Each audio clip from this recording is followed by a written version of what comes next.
9.3 Proportions and Similarity. Set up a proportion involving corresponding sides, then write equations from those proportions. Use those equations to find pk and lm. So pk is unknown x and lm is unknown y. kn is 5. kl, this length here is 8. PL is 12, PL, and MN is 12. So in this picture, we can see that those two lines are parallel, so that means these two triangles are going to be similar to each other. So we can have this little triangle, I'm just going to draw it kind of small over here. So this is X, 12, and 8, is similar to our larger triangle, the outer triangle, this guy. And the way we're going to write that one, obviously that length is 12 down there. But on this side, we can write this length as y plus 12 or 12 plus y. I'll write it as y plus 12. And this side over here, Pn, can be written as x plus 5. So now we can compare these two similar triangles. So x is to x plus 5 as 8 is to 12. Cross multiply, 12 times x is 12x. 8 times x is 8x. 8 times 5 is 40. Minus 8x is going to leave us with 4x equals 40. So x equals 10. We do the same thing, but now we're going to set up a proportion with the y side length. So y plus 12, let's go this way. So y plus 12 is to 12. So we went from this one to this one, so that means I have to go from 12 to 8. Cross multiply, 8 times y is 8y. 8 times 12 is 96. 12 times 12 is 144. Minus 96, 8y equals 48. Divide by 8, and y equals 6.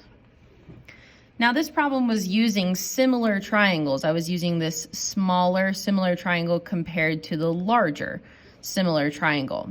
And today we're going to learn something new trick about triangles that have a segment that's cut parallel to its third side.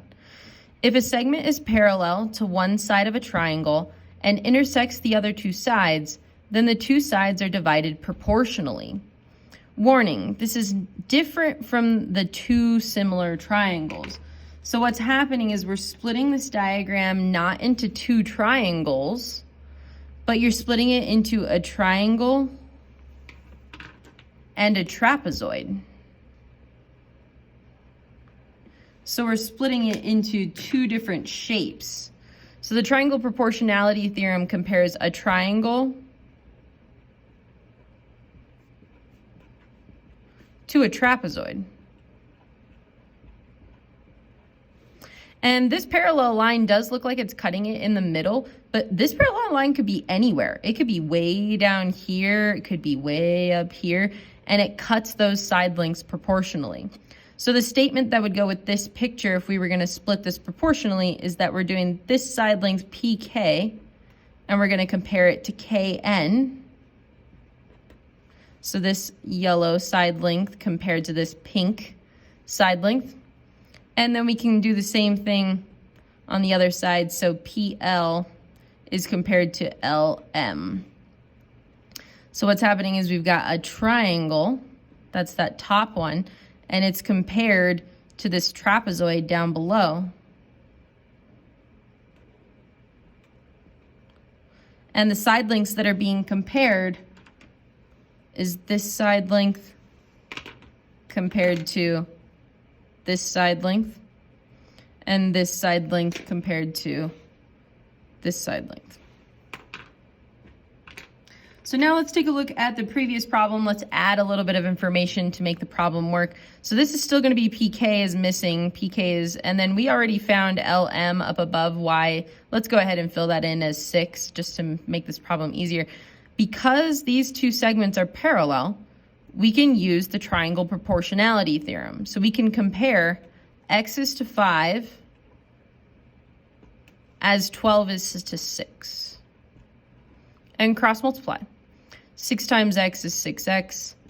5 times 12 is 60. Divide by 6, and x also equals 10. So if we had known this theorem a little earlier, we could have used it. So now let's talk about all the different ways that you can rewrite proportions. So recall that proportions can be rewritten and still maintain equality. So if A over B equals C over D, the most basic proportion, then we can also use this to create all of the other proportions possible, which are many. You can make 6 is what we're going to look at. You can make 6 different proportions from that. So if A over B is C over D, then B over A, so if we switched the order of those two, B over A, would switch it to become D over C. So kind of flipping each fraction over. How about A is to C? Okay, so that goes across. A is to C as B is to D. All right, and then the last one that we haven't compared is going the other direction. So what if we did D to B? If we went D to B, then we would say C to A. You can also do it with addition of side links. So that's similar to the warm-up problem we did where we added side links together. So if we said A is to A plus B, then C is to C plus D. If B is to A plus B, then D is to C plus D. A plus B is to A, so then C plus D is to C. Thank you.